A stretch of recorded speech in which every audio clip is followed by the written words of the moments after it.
Sessions കോടതി 2 വർഷത്തെ തടവിന് ശിക്ഷ വിധിച്ചതോടെ തൃശൂരിലെ CPM ജില്ലാ പഞ്ചായത്ത് സ്ഥാനാർത്ഥിയെ മാറ്റി.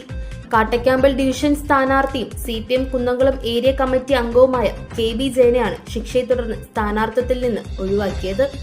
2014 പെരുമ്പിലാവിൽ CPM SDPI സംഘർഷത്തെ തുടർന്ന് രജിസ്റ്റർ ചെയ്ത 3 കേസുകൾ ചാവക്കാട് സെഷൻസ് കോടതിയിലായിരുന്നു വിചാരണ. 2018 2 കേസുകളിൽ പ്രതികളെ കോടതി വെറുതെ വിട്ടിരുന്നു.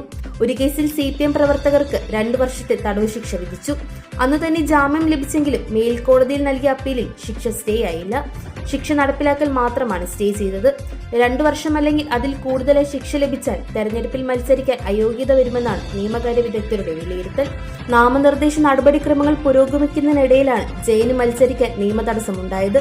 തുടർന്ന് അടിയന്തരമായി ചേർന്ന CPM ജില്ലാ സെക്രട്ടേറിയറ്റ് യോഗം KB ജയനെ സ്ഥാനാർത്ഥിത്വത്തിൽ നിന്നും മാറ്റാനും പകരം കുന്നംകുളം ഏരിയ കമ്മിറ്റി അംഗം MV പ്രശാന്തിനെ കാട്ടക്കാമ്പൽ ഡിവിഷനിലെ LDF ജില്ലാ പഞ്ചായത്ത് സ്ഥാനാർത്ഥിയാക്കാനും നിശ്ചയിച്ചു. SETCO news, Thrissur.